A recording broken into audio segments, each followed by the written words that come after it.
네, 안녕하세요, 여러분. 지난 시간에도 말씀드렸듯이 제가 이제 세 가지 깨달음을 얻었다고 말씀드렸잖아요. 그래서 그 다음 얘기에 대해서 말씀을 좀 드리려고 하는데요. 그래서 저도 저 그때 지난 시간에 뭐였죠? 이제 과거를 통해서 미래를 볼 수가 있다. 그 다음에 두 번째가 주변을 잘 관찰해서 기회를 만든다. 그죠? 그 다음에 세 번째가 돈은 가지고 있을수록 손해다. 이 세 가지 깨달음을 얻어서 이제 이 세 가지 깨달음을 가지고 돈은 갖고 있으면 안 되겠다. 그래서 돈을 빨리 벌어서 이거를 빨리 주식이나 부동산에 투자를 해야겠다. 이런 생각을 가졌던 것 같아요. 처음에 이제 주식 투자. 왜냐면 소액으로 할 수 있는 게 주식 투자였잖아요. 이제 주식 투자를 했는데 이게 생각보다 쉽지는 않고 잘 안 됐어요. 그러니까 뭐 크게 뭐 돈을 벌지도 않았지만 또 손해도 안 보고 그냥 항상 본전이었던 것 같아요. 본전에서 조금 버는 정도. 그렇다고 또 주식에서 또 몰빵을 하기에도 좀 겁도 나고 또 주식 이제 시작했던 게 이제 정기식 펀드. 정기식 펀드가 꽤 괜찮았어요. 수익률이 연 그래도 한 10%에서 15% 정도의 수익을 거뒀기 때문에 상당히 괜찮았다. 그래서 이제 3년 동안 제가 딱 1억을 모았는데 그 돈을 가지고 이제 주식을 하자니 좀 겁도 나고 그래서 이제 부동산 투자를 해야겠다 이렇게 마음을 먹었던 거죠. 자, 그래서 여러분들도 제가 현실적으로 드리고 싶은 말씀이 뭐냐면 어, 돈을 갖고 있을수록 손해라고 말씀드렸잖아요. 그래서 지금 전세 사시는 분들은 그만큼 돈이 계속 내 돈이 인플레이션에 의해서 작아지고 있다 이렇게 이해를 하셔야 돼요. 그리고 우리가 이제 그 개구리가 뜨거운 물에 이제 팔팔 끓는 물에 들어가 있으면 개구리가 자기가 죽는지도 모르고 서서히 죽어가잖아요. 똑같아요. 돈도 내가 굴리지 않으면 어차피 부자가 될 수 없는 거예요.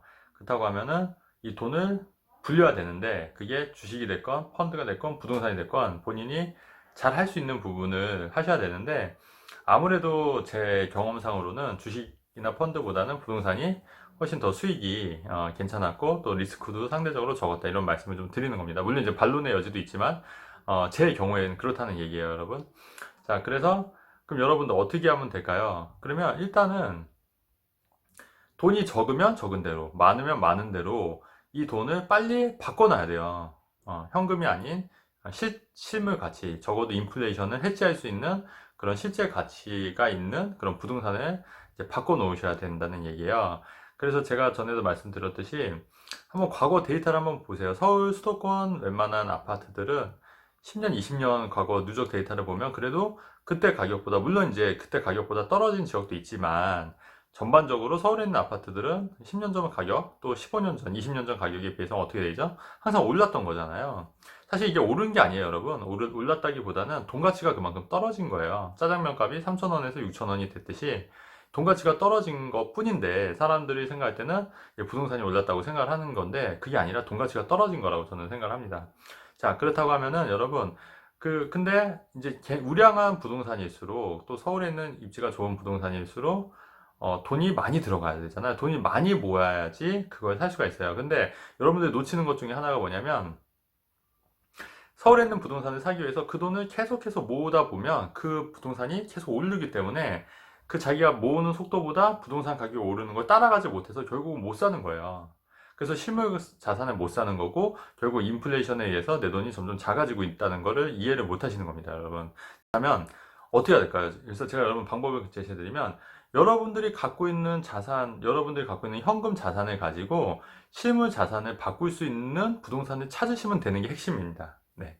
이해되시나요? 그러니까 어떤 분들은 내가 현금 3천만 원이 있을 수 있고 어떤 분은 5천만 원이 있을 수 있고 어떤 분은 1억이 정도가 현금이 있을 수 있잖아요. 자, 그러면 1억을 갖고 있는 분들은 서울에 있는 아파트 1억 주고 살 수 있나요? 못 사잖아요. 예, 그렇다고 하면은 수도권 중에서 유망한 지역에 있는 아파트는 1억 가지고 살 수 있습니다. 그래서 그런 데를 찾아서 투자를 하시면 되는 거고요. 한 5천만 원밖에 없다, 현금이. 그런 분들이 수도권에 있는 아파트도 이제 뭐 찾아보면 찾을 수 있을 것 같아요. 그래서 그런 아파트를 사셔도 되고, 그러니까 잘 찾아보면 그런 게 이제 있을 수 있다. 근데 이제 3천만 원, 2천만 원, 3천만 원 있으신 분들은, 어, 아파트를 살 수는 없잖아요. 그러니까 물론 이제 갭 투자식으로 전세 끼는 아파트, 매매가 전세가 차이가 적은 데를 뭐 살 수도 있겠지만, 근데 이제 그런 게 이제 많이 올라줘야 되는 지역을 찾아야 되니까. 그렇다고 하면 제가 그때 말씀드렸듯이 신규 소형 오피스텔도 나쁘지 않다는 얘기예요. 잘만 찾으면 그런 오피스텔도 꽤 수익률이 나쁘지 않다는 얘기입니다. 이해되시나요, 여러분? 그래서 여러분, 핵심은 뭐냐면 돈은 갖고 있을수록 손해라고 말씀을 드렸잖아요. 그렇다고 하면 내가 갖고 있는 현금은 빨리 인플레이션을 해지할 수 있는 물건으로 바꿔놔야 되는데, 그게 본인이 잘할 수 있는 주식이 됐건 펀드가 됐건 금융상품이 됐건 부동산이 됐건 할 수 있지만, 제가 볼 때는 부동산만한 게 없다. 그렇기 때문에 제가 현금이 갖고 있다는 건 결국은 내 돈이 적어지고 끓는 물에 들어가 있는 개구리처럼 결국은 죽어갈 수밖에 없다. 이거를 이해하셔야 된다는 얘기입니다, 여러분. 네. 자, 그럼 어떻게 하겠어요, 여러분? 여러분이 갖고 있는 현금을 가지고 살 수 있는 부동산을 찾아야겠죠? 네. 그게 바로 핵심입니다, 여러분. 근데 그게 한 번의 지식이나 정보가 없으면 어떻게 해요? 가능할까, 안 할까요? 그게 힘들다는 거예요, 여러분. 그럴 때는 어떻게 하면 돼요, 여러분? 공부하시면 돼요. 네. 책을 많이 보시고, 발품을 팔고, 그 다음에 본인이 어렸을 때 살았던 데를 한번 가보세요. 어렸을 때 살아봤던 데. 그리고 과거랑 지금이랑 비교를 해서, 어떻게 변화왔는지. 왜냐면, 옛날에 살았던 동네는 과거의 모습이 제 머릿속에 있는 거잖아요.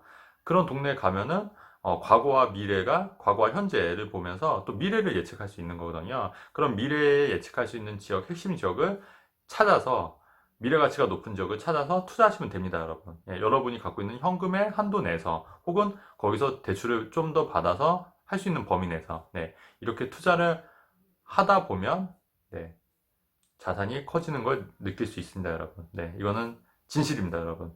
네, 영상 여기까지 할게요, 여러분. 네, 감사합니다, 여러분. 좋아요, 구독하기는 뭐 필수 사항인 건 아시죠, 여러분? 네, 감사합니다.